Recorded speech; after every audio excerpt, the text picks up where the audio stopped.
नमस्कार मित्रांनो, आज मी तुम्हाला अशा एका साध्या गोष्टीबद्दल सांगणार आहे जी आपल्या पायाखालून जात असते, पण तिचं खरं महत्त्व आपल्याला माहीतच नसतं. आपण ज्या वनस्पतीकडे कधी दुर्लक्ष करतो, तीच आज तुमच्या आरोग्याच्या अनेक प्रश्नांची उत्तरं घेऊन आली आहे. गणपतीला अर्पण केली जाणारी एक पवित्र पाने, पण त्याही पलीकडे यामध्ये एक अद्भुत अशी शक्ती आहे जी हजारो वर्षांपासून आयुर्वेदाने ओळखली आहे. आजच्या घडीला पोटदुखी, त्वचेचे विकार, रक्तशुद्धी, मायग्रेन, डिटॉक्स या सगळ्यांवर एकच नैसर्गिक औषधी तुम्हाला सांगणार आहे. हा उपाय फक्त एक औषधी नाही, तो एक अनुभव आहे, एक जीवनशैली आहे आणि कदाचित एक विसरलेलं खजिना नाही. पण हा खजिना नेमका काय आहे आणि ते तुम्ही घरी कसं वापरू शकता हे सगळं उलगडणार आहे आजच्या व्हिडिओमध्ये. म्हणून हा व्हिडिओ तुम्ही शेवटपर्यंत पहा, कारण आज तुम्ही अशा काही गोष्टी ऐकणार आहात ज्या तुम्हाला कदाचित कुठेच ऐकायला मिळाल्या नसतील.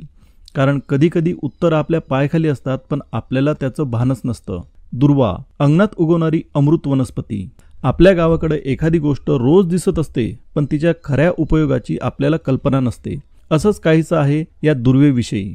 जिथं आपण गणपती पूजा करतो तिथं दुर्वा असतोच, पण ही फक्त धार्मिक नव्हे तर शरीरासाठी औषधी सुद्धा आहे, हे फार थोड्यांना माहीत असतं. दुर्वामध्ये निसर्गाने भरपूर औषधी गुणधर्म दिलेले आहेत. यामध्ये अँटीव्हायरल, अँटीबॅक्टेरियल घटक आहेत जे शरीरात आलेल्या संसर्गावर लढा देतात. त्यात व्हिटॅमिन ए, सी, के आणि प्रोटीन मुबलक प्रमाणात असतं. यामुळे रोगप्रतिकारशक्ती वाढते, थकवा कमी होतो आणि शरीर निरोगी राहतं. घोडा हा प्राणी आयुष्यभर फक्त गवत खातो, काही भाज्या, फळं, तूप, दूध काहीच खात नाही आणि तरीही तो कधी म्हातारा दिसत नाही, ताकदवान दिसतो. त्याचं रहस्य त्याच्या खाण्यात आहे. आणि हेच दुर्वा आपल्याला स्वतःच्या अंगणात मोफत मिळतं. नाकातून रक्त येणं, उन्हाळ्यात शारीरिक अशक्तपणामुळे अनेकांना त्रास होतो. अशावेळी दुर्वा फार उपयोगी आहे. तो स्वच्छ धुवून कुटून त्याचा लगदा करावा आणि तो लगदा कपाळावर लावावा. त्याचे 2 ते 3 थेंब नाकात टाकावे. शिवाय अर्धी वाटी रस प्यायला दिल्यास लगेच आराम मिळतो. दुर्वा स्त्रियांसाठीही एक वरदान आहे. ज्यांना वारंवार गर्भपात होतो त्यांनी हा रस प्यावा आणि खालच्या पोटावर लगदाचा लेप लावावा. यामुळे गर्भाशय बळकट होतं आणि गर्भपाताची शक्यता कमी होते. या सगळ्या उपयोगांमुळे एक गोष्ट पक्की कळते की दुर्वा फक्त देवांसाठी नाही तर आपल्या शरीरासाठीही देवासारखंच आहे. हे गावाकडे उगवणारं गवत हेच आपल्याला हजारो रुपयांच्या औषधांपासून वाचवू शकतं. फक्त आपण त्याचं महत्त्व ओळखायला हवं. त्यामुळे आपल्या अंगणात उगवणाऱ्या या दुर्वाला केवळ पूजेपुरतंच मर्यादित ठेवू नका, तर त्याचा औषध म्हणून वापर करा. कारण या गवतामध्ये आहे एक निसर्गाचं गुपित, आरोग्याचं अमृत. दुर्वा घासाला थंड गुणधर्म असतो, त्यामुळे शरीरातील उष्णता कमी होते, गर्भाशयाला बळ मिळतं. आज अनेक डॉक्टर आणि लेख सांगतात की PCOD असणाऱ्यांनी दूध, दही वगैरे दुग्धजन्य पदार्थ टाळावेत. पण आयुर्वेद असं मानत नाही. आयुर्वेद सांगतो की देशी गाईचं दूध जर योग्य प्रमाणात घेतलं तर त्याचा शरीरावर चांगला परिणाम होतो.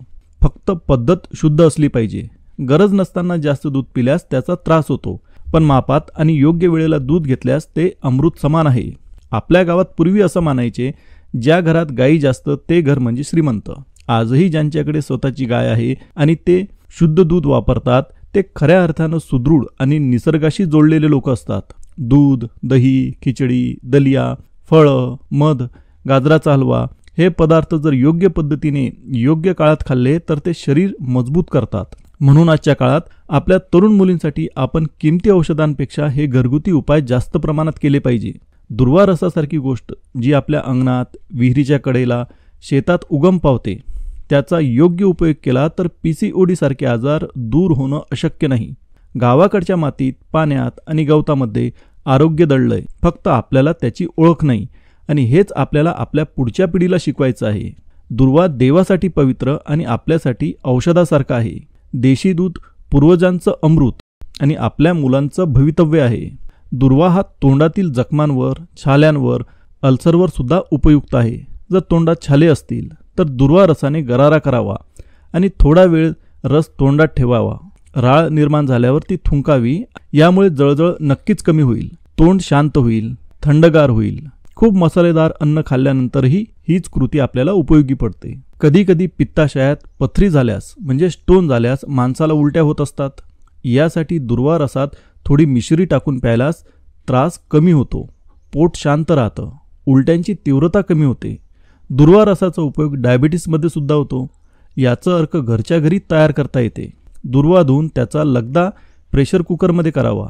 त्यातून वाफेने जे थेंब गोळा होतात तेच आपलं शुद्ध अर्क.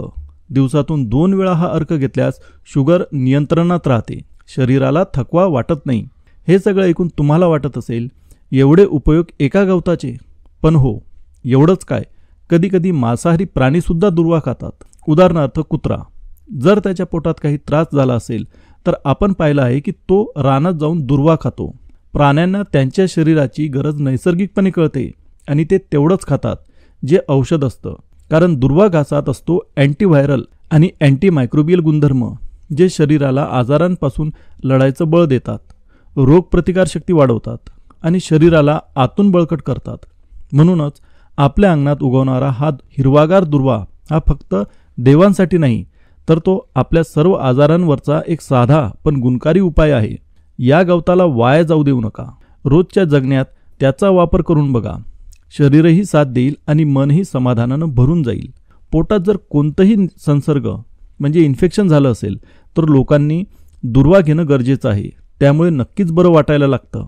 असाच एक गंभीर आजार आहे जलोदर, ज्यात पोटात पाणी साचायला लागतं. खरं पाहिलं तर ते पाणी नसतंच, तो असतो शरीरात जमा होणारा प्रथिनांचा थर.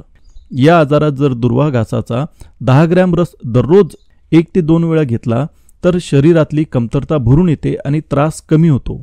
पोट हळूहळू मोकळं होतं. कधीकधी काही लोकांचे कान सतत वाहायला लागतात आणि कितीही महागडी औषधं लावली तरी काहीही फरक पडत नाही. अशावेळी दुर्वा रस जर कानात 2 ते 3 थेंब टाकला की लगेच आराम मिळतो. त्याहून चांगला परिणाम हवा असेल तर रस तिळाच्या तेलात उकळून मग ते कानात टाकावं. टिटिनस म्हणजे कानात सतत आवाज ऐकू येतो. अशा लोकांना यामुळे खूप आराम मिळतो. त्यांनी थोडा दुर्वा चावून खावा. पोट हलकं होतं आणि पचन सुरळीत राहतं. खाज आली, त्वचेला त्रास झाला तर दुर्वाची पेस्ट करून अंगावर लावावी. खाज कमी होते. मायग्रेन म्हणजे डोक्याच्या अर्ध्या भागात वेदना होतात, त्यावेळी कपाळावर दुर्व्याचा लगदा लावावा. नाकात 2 ते 3 थेंब टाकावे. डोकं हलकं वाटतं.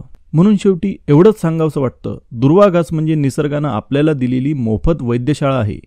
ही झाडं झुडपं ह्या गवतांना आपण फक्त पूजेसाठीच न वापरता आपल्या आरोग्यासाठी सुद्धा वापरायला हवं. आणि लक्षात ठेवा, कोणताही त्रास जास्त झाला तर डॉक्टरांचा सल्ला घेणं आवश्यक आहे.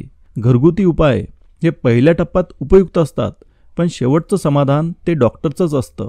दुर्वा घास देवासाठी पवित्र आणि आपल्या आरोग्यासाठी अमृत.